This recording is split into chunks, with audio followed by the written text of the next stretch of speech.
Hey guys, good to see you again. I'll get to your Friday complimentary plays in just a moment. Don't know if you happen to catch it this week, but the latest 30 for 30 documentary over on ESPN, it was all about the long since forgotten, I think for most of us, the XFL.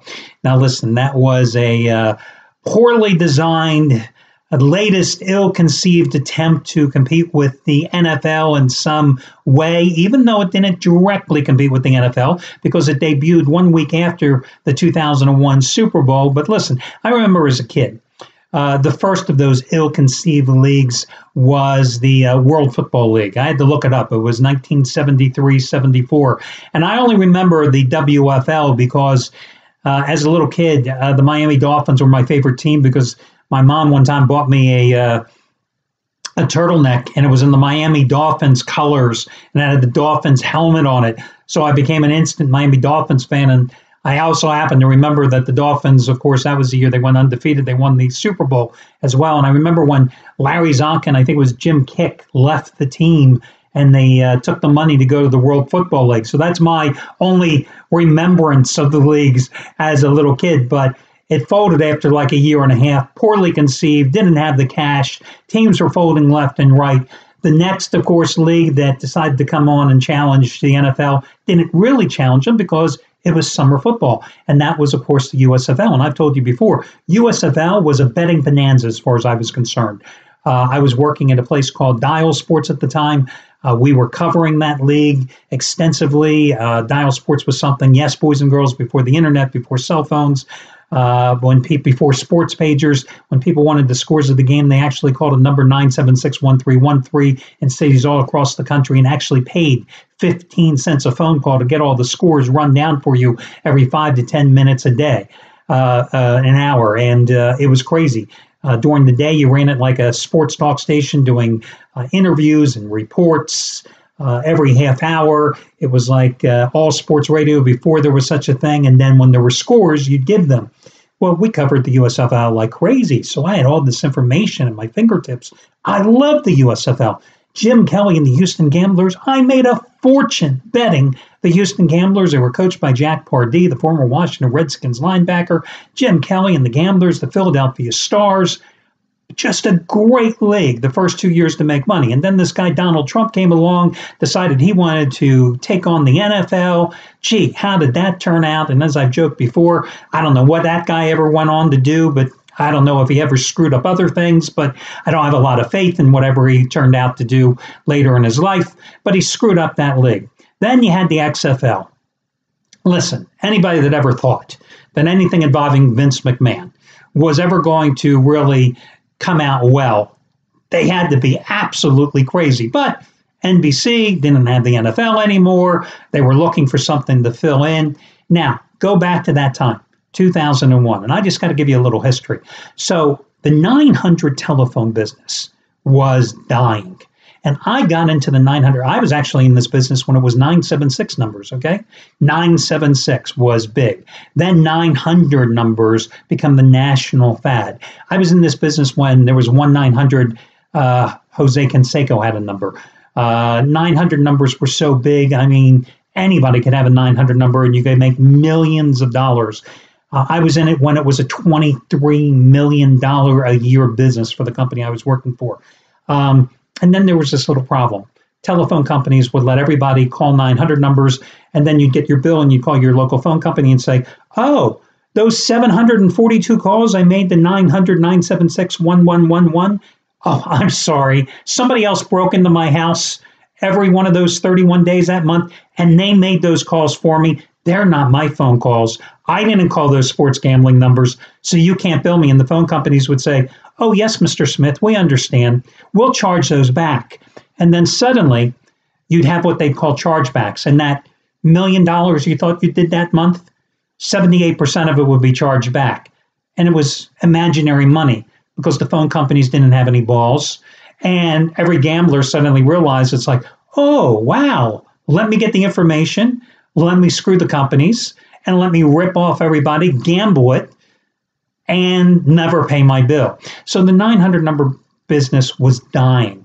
And also, you have to go back in that era, late 90s, early 2000s.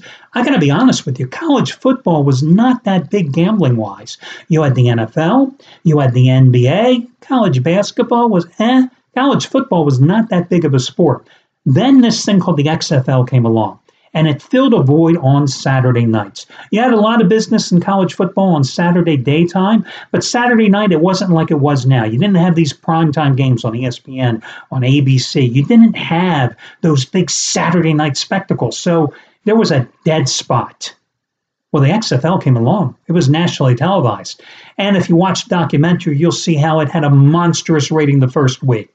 50 million fans, a 10 share. And the second week, how it died. And by the sixth week, nobody was watching the games. But gamblers liked it. And we, on the 900 business, we started pushing it. And I made a fortune betting the XFL. The LA team, which was quarterbacked by Tommy Maddox, who played at UCLA in college, later was a journeyman with the Pittsburgh Steelers. It was money in the bank. Gamblers loved it because suddenly they had a bailout on Saturday night that was better than betting some college football game that they didn't really care about. So in our business, it was like nirvana. So we were all disappointed when the XFL folded after the first year. But again, it's an interesting documentary, seeing how people really thought they could take a bunch of guys that weren't good enough to make the pros, and that were marginal players coming out of college with absolutely no preseason to speak of, and they really thought, after having these open tryouts, having no training camps, and suddenly they were going to put the product on the field and expect it to be good. Marketing, brilliant. Innovation, brilliant. TV production, brilliant. Product on the field, worse than some of the high school football games you'd see on a Friday night. What were they thinking? What were they thinking? That's the amazing thing. And really, when you think about it, of all the fringe football leagues, that's the one thing that the USFL, back in the early 80s, they had it. Because they had a lot of NFL players that they signed away. They had a lot of top college talent that they signed before they could go to the NFL. And they had qualified coaching staffs. They had real good quality play. That's what made them stand out. Unfortunately, they didn't have enough teams in good markets, and they didn't have enough owners with deep pockets. And they tried to have too big of a league at one time, too many teams. They should have been more streamlined. And of course, you know, again, this guy Trump came along and ruined the whole league when he tried to make it a fall league to compete with the NFL. Really funny when you think about it that the NFL has never really come up with a farm system that would take advantage of the stadiums that sit idle most of the rest of the year to develop talent. Now, you can't have players playing all year round. I understand that. But it would seem like there would be some way to develop talent. Yes, they tried that league over in Europe a number of years ago. Its name escapes me. That was a joke because nobody wants to see football over in Europe, despite the NFL shoving these games in London down your throat, in Mexico City down your throat this year, last year. They're going to keep doing it. Never going to work either. But it's amazing that there's not like a developmental league that would stir the interest, develop talent as well. But who knows? I'm sure there'll be another ill-conceived league coming down our way a few years from now. Because again, somebody will have deep pockets and they'll think they have a better idea and be able to succeed where all others failed. But again, if you have to watch the documentary, it's interesting. If you can't stand Vince McMahon, however, don't waste your time.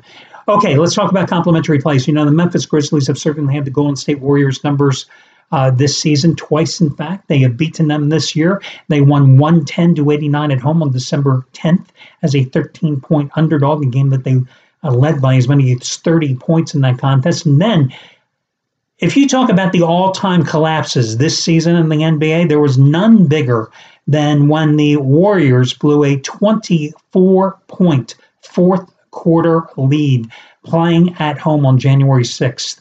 And they lost that game 128-119 in overtime as a 14-point home favorite. You got a Grizzlies team that is playing some great ball. They're 2-0 already on their homestand. They beat the Spurs like a drum, 89-74, and then 110-91 over the Suns, a game that they didn't play particularly well. Shot 48.6% against Phoenix, 14-24 on three-pointers, but committed 22 turnovers. However, in that game, Zach Randolph missed the game with a sore foot. Vince Carter was given the day off to rest. They've won 3 straight, 6 of their last 7. Of course, Golden State sleepwalked to that 31-point win over the injury-riddled Chicago Bulls on Wednesday night. So they're obviously in revenge. And they have come up with some big revenge wins here in January. Can they do so tonight as an 8-point road dog?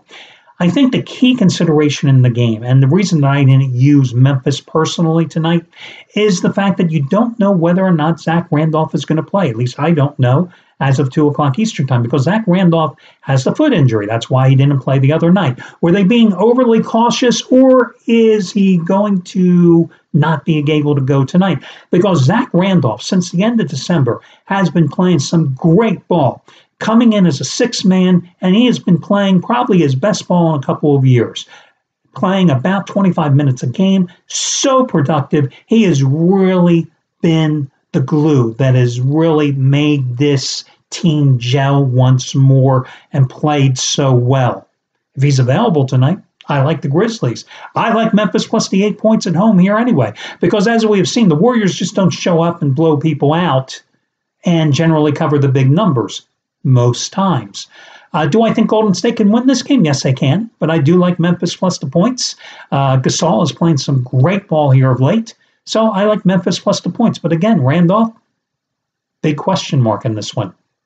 I also like San Antonio minus the 4.5 points at Detroit. Listen, I don't care if the Pistons have won their last 2 games. Who did they beat? The Lakers and the 76ers. So the fact that they beat the 76ers 113-96, the fact that they beat the Lakers 121-102, the fact that they had 136 points in the paint in those 2 games, the fact that they forced 34 turnovers in those 2 games, big deal. These are the San Antonio Spurs, who started their 8-game rodeo road trip by losing at Memphis and then playing poorly at Philadelphia in a win. I'm expecting to see San Antonio play well here tonight. Now, the Spurs did win the season's first meeting, and it was at home.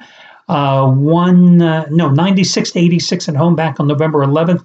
Now, Gasol for the Spurs had a big night, 21 points, 9 rebounds, and 6 assists in that one. He is still out with a broken finger, so that's going to hurt them tonight.